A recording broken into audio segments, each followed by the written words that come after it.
Roswell Alien Interview, Chapter 6, My Education Begins. Matilda O'Donnell MacElroy personal note. By the 15th day after rescuing Airl from the crash site, I was able to communicate fluidly and effortlessly with her in English. She had absorbed so much more written material by this time that her academic education far exceeded my own. Although I graduated from high school in Los Angeles in 1940 and attended college for 4 years of pre-medical and nursing training, the variety of my own reading had been fairly limited.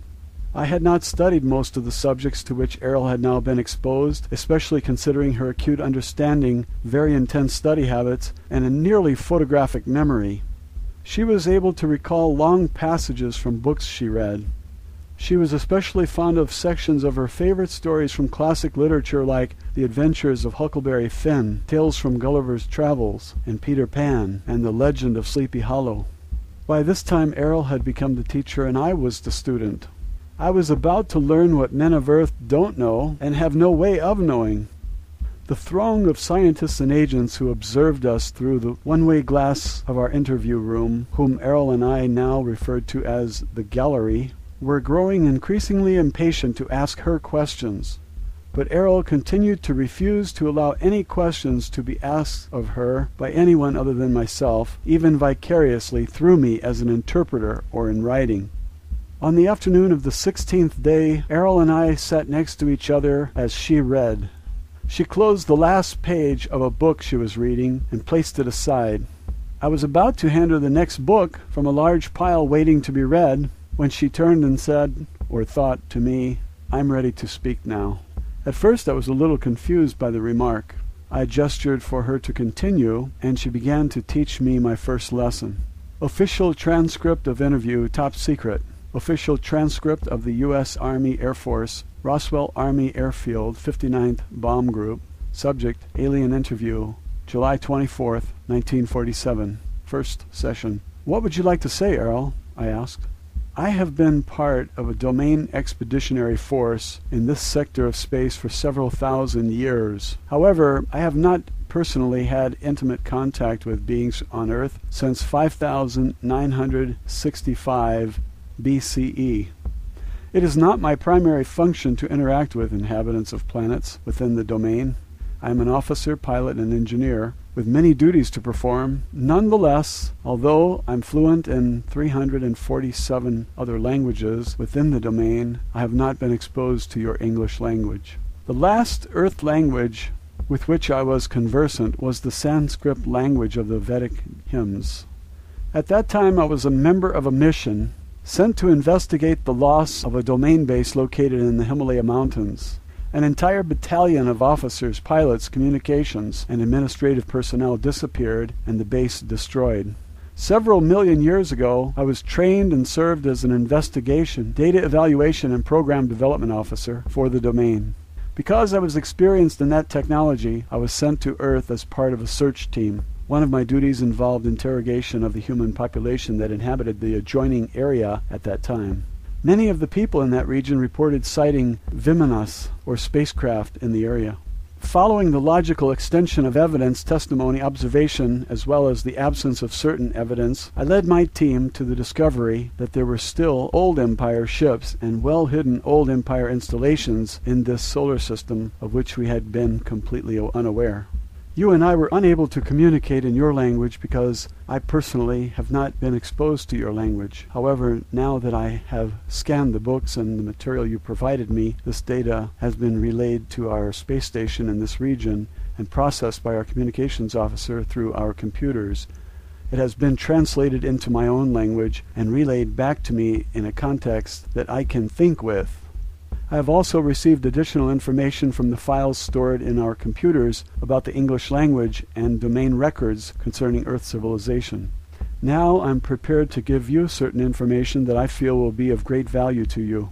I will tell you the truth. Although truth is relative to all other truth, I wish to share with you, as honestly and accurately as possible, truth as I see it, within the boundaries of my integrity to myself, to my race, and without violating my obligations to the organization I serve and have sworn to uphold and protect. Okay, I thought.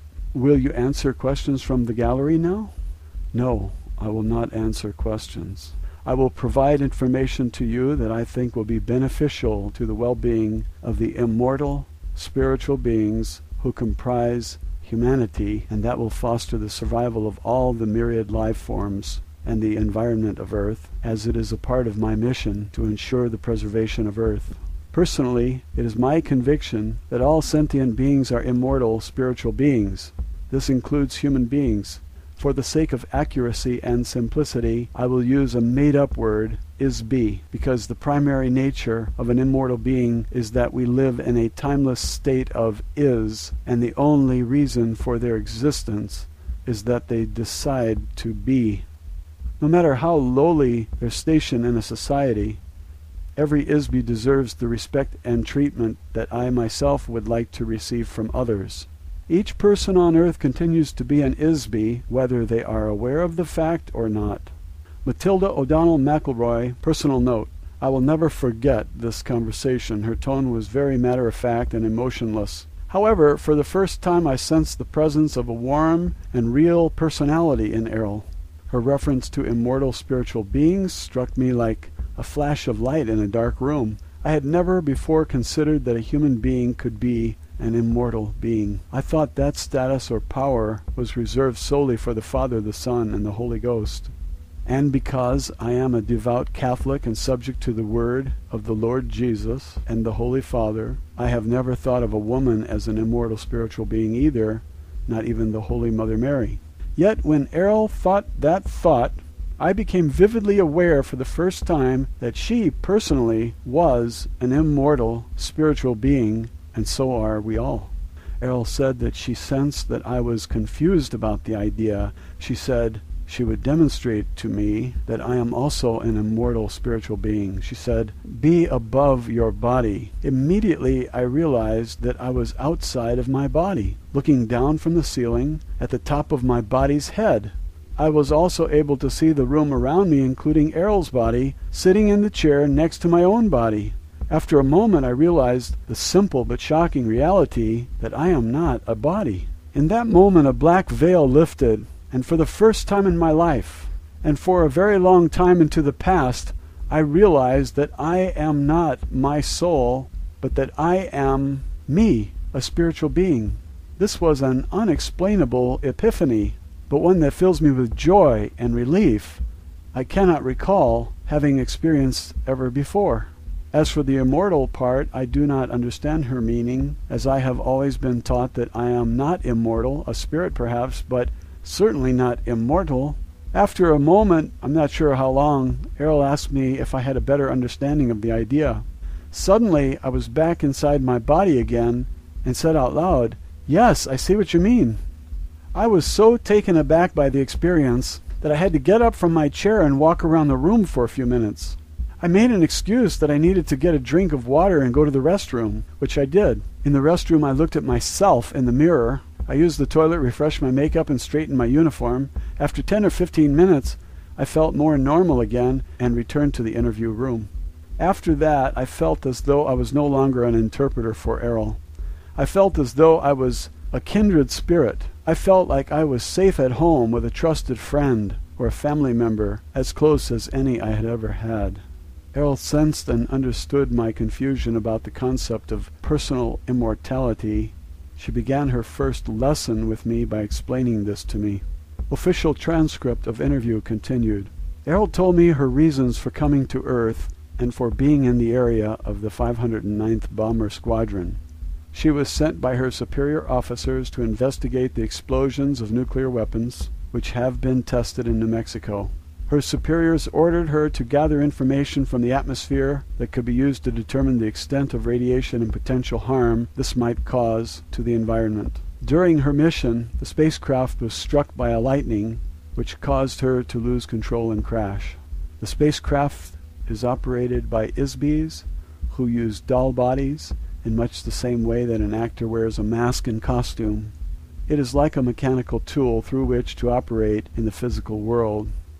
She, as well as all the other is-BEs of the officer class and their superiors, inhabit these doll bodies when they are on duty in space. When they are not on duty, they leave the body and operate, think, communicate, travel, and exist without the use of a body. The bodies are constructed of synthetic materials, including a very sensitive electrical nervous system, to which each is-be adjusts themselves or tune in to an electronic wavelength that is matched uniquely to the wavelength or frequency emitted by each is-be. Each is-be is capable of creating a unique wave frequency which identifies them much like a radio signal frequency. This serves in part as identification like a fingerprint. The doll body acts like a radio receiver for the is-be. No two frequencies or doll bodies are exactly the same. The bodies of each is-be crew member are likewise tuned into and connected to a nervous system built into the spacecraft. The spacecraft is built in much the same way as the doll body. It is adjusted specifically to the frequency of each is-be crew member. Therefore, the craft can be operated by the thoughts or energy emitted by the is-be. It is really a very simple direct control system, so there are no complicated controls or navigation equipment on board the spacecraft. They operate as an extension of the is-be. When the lightning bolt struck the spacecraft, this caused a short circuit and consequently disconnected them from the control of the ship momentarily, which resulted in the crash. Airl was and still is an officer, pilot, and engineer in an expeditionary force which is part of a space opera civilization which refers to itself as the Domain. This civilization controls the vast number of galaxies, stars, planets, moons, and asteroids throughout an area of space that is approximately 1/4 of the entire physical universe. The continuing mission of her organization is to secure, control, and expand the territory and resources of the Domain. Airl pointed out that their own activities were very similar in many ways to the European explorers who discovered and claimed the New World for the Holy Father, the Pope, and for the kings of Spain, Portugal, and later Holland, England, France, and so forth. Europe benefited from the property acquired from the native inhabitants. However, the native inhabitants were never consulted with or asked for their permission to become a part of the domain of the European nations, and the soldiers and priests they sent to acquire territory and wealth in order to advance their interests. Airl said she read in a history book that the Spanish king regretted the brutal treatment of the native inhabitants by his soldiers. He feared retribution from the gods he worshipped, as described in the various testaments of the Bible. He asked the Pope to prepare a statement called the Requirement, which was supposed to be read to each of the newly encountered native inhabitants.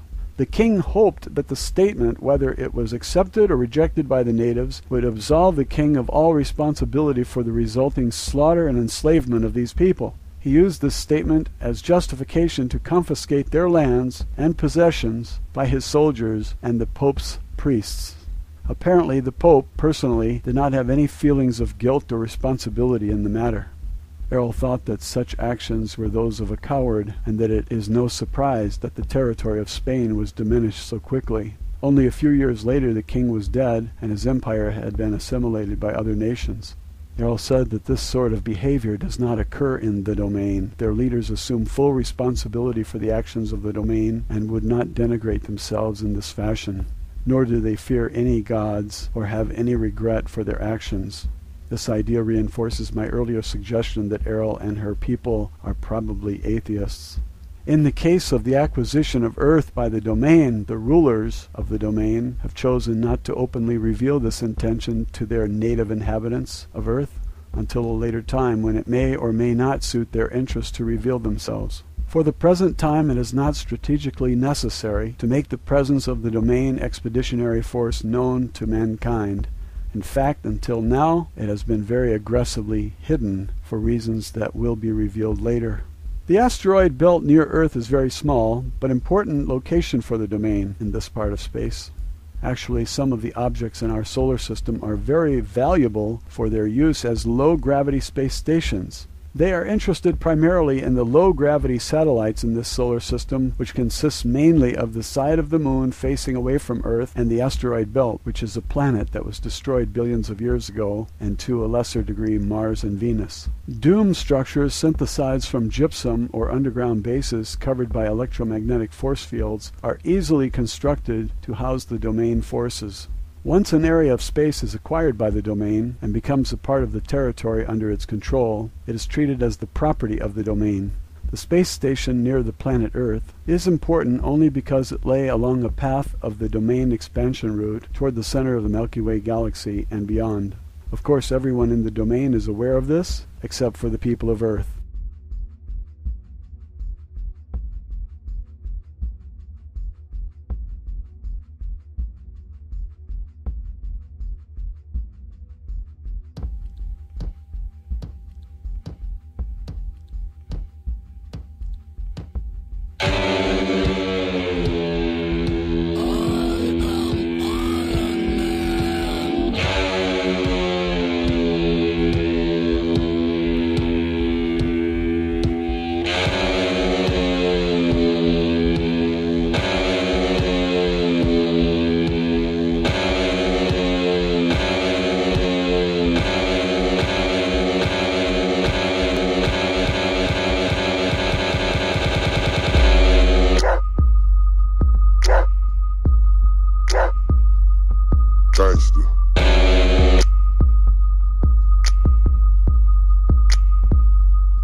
Roswell Alien Interview.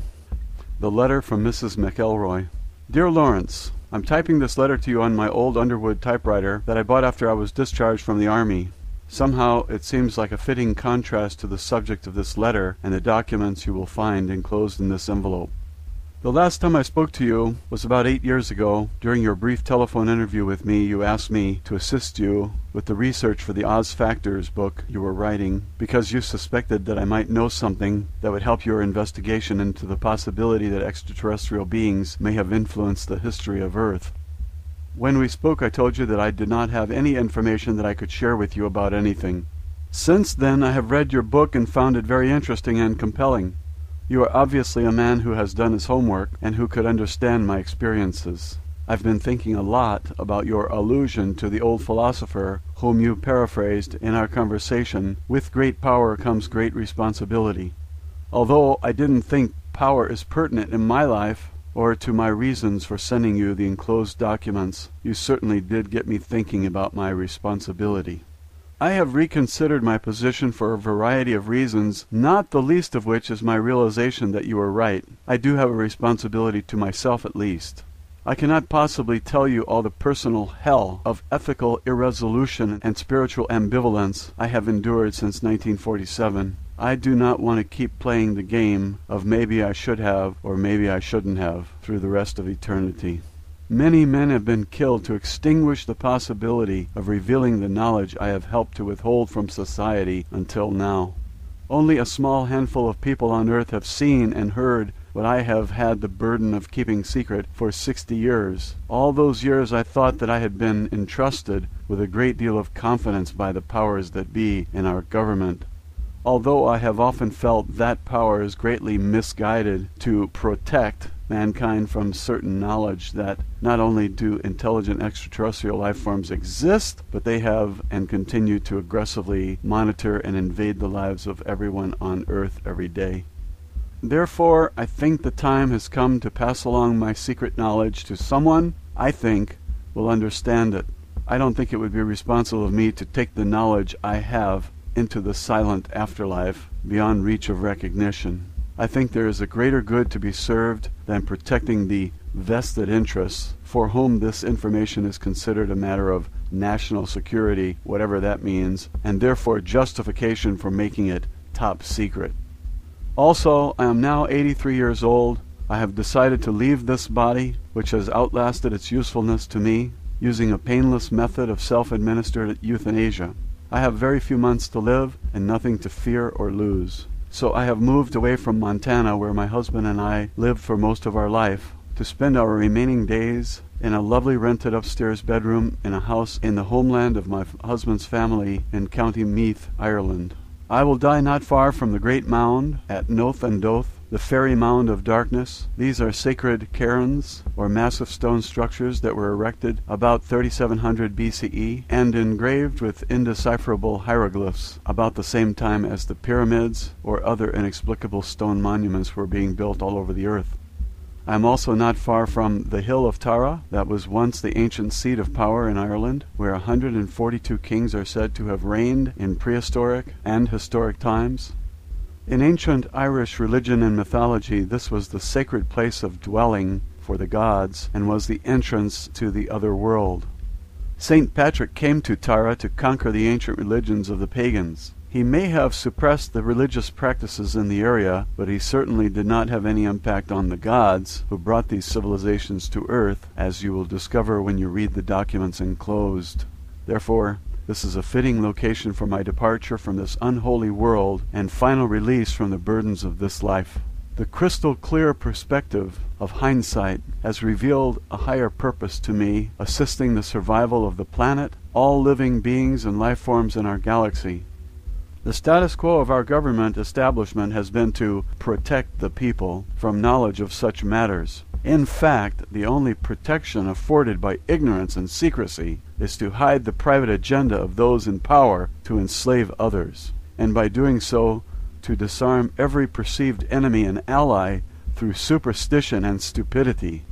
Therefore, I have enclosed the original and only existing copies of my personal notes and reflections on a matter which I have kept hidden from everyone, even my own family. I have also enclosed my copies of typed transcripts created by the stenographer who transcribed all of my interviews with the alien saucer pilot after each interview was finished. I do not have any copies of the tape recordings that were made of my interview reports. No one until now knows that I was able to secretly retain copies of the official interview transcripts. Now I'm entrusting these documents to your discretion to impart to the world in any form or manner you see fit.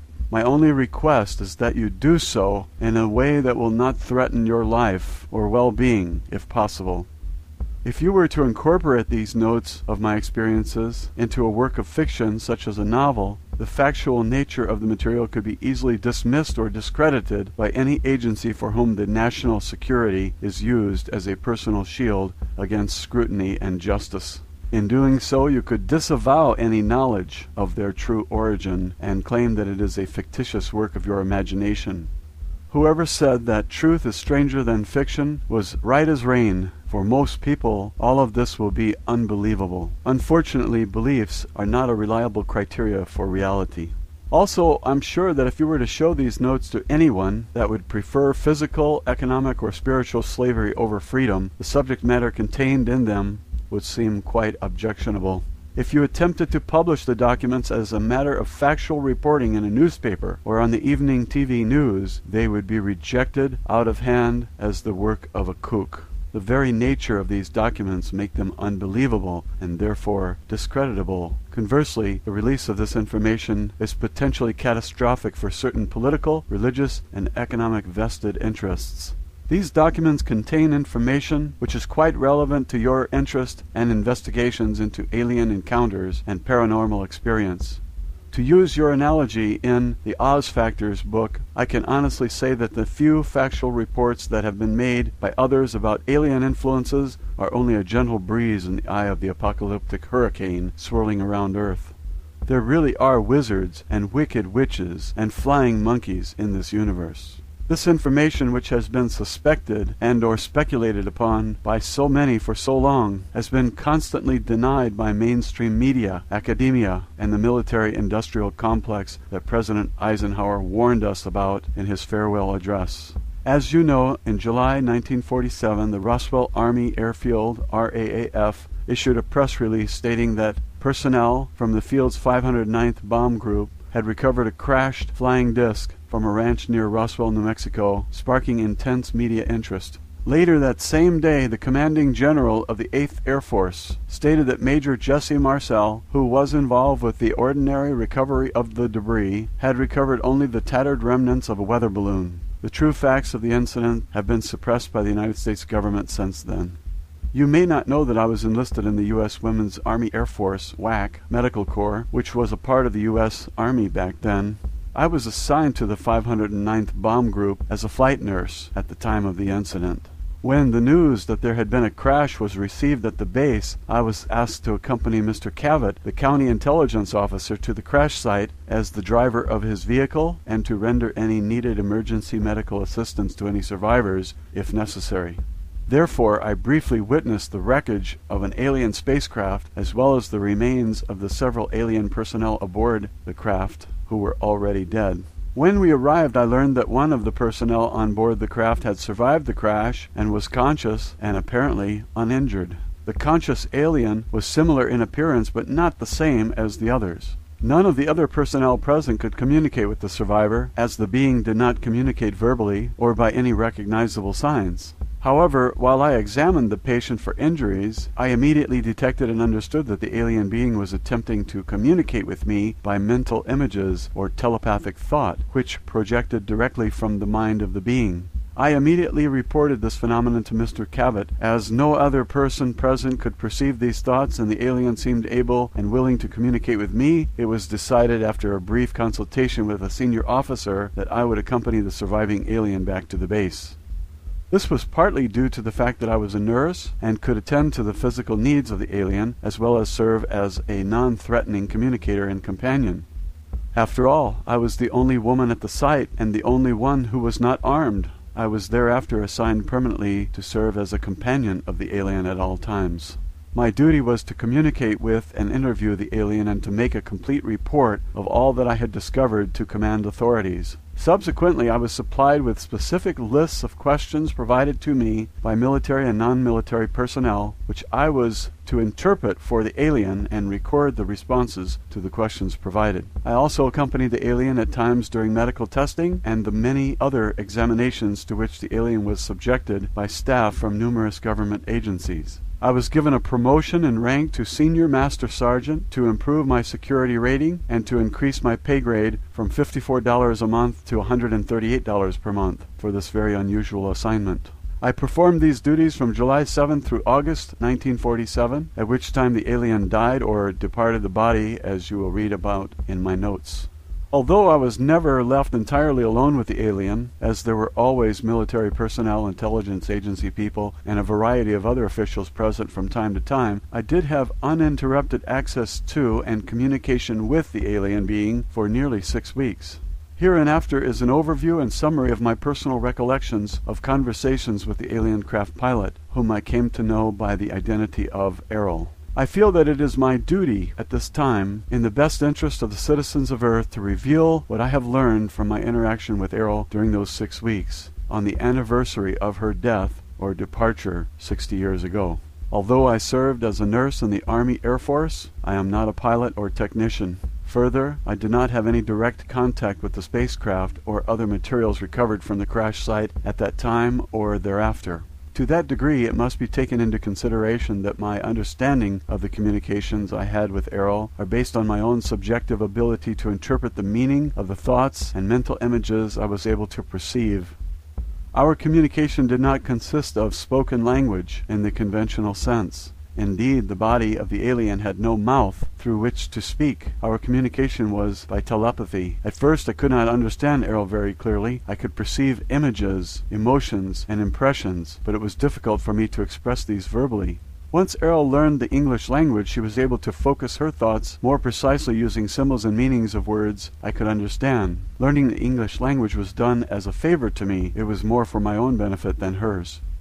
By the end of our interview sessions, and increasingly since then, I have become more comfortable with telepathic communication. I have become more adept at understanding Airl's thoughts as though they are my own. Somehow, her thoughts became my thoughts. Her emotions are my emotions. However, this is limited by her willingness and intention to share her own personal universe with me. She is able to be selective about what communication I am allowed to receive from her. Likewise, her experience, training, education, relationships, and purposes are uniquely her own.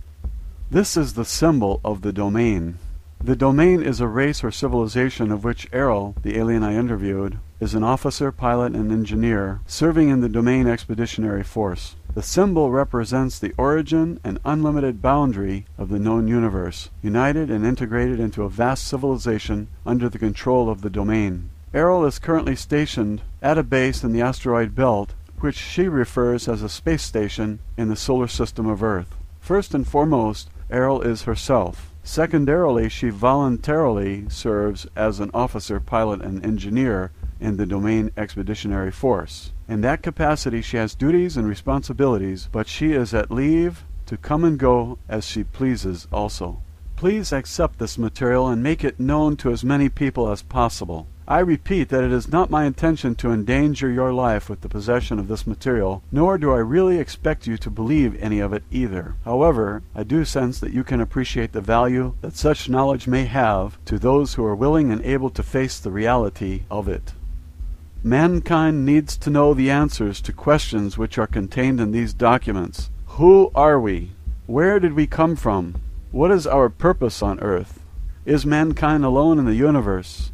If there is intelligent life elsewhere, why have they not contacted us? It is vital that people understand the devastating consequences to our spiritual and physical survival if we fail to take effective action to undo the long-standing and pervasive effects of alien intervention on Earth.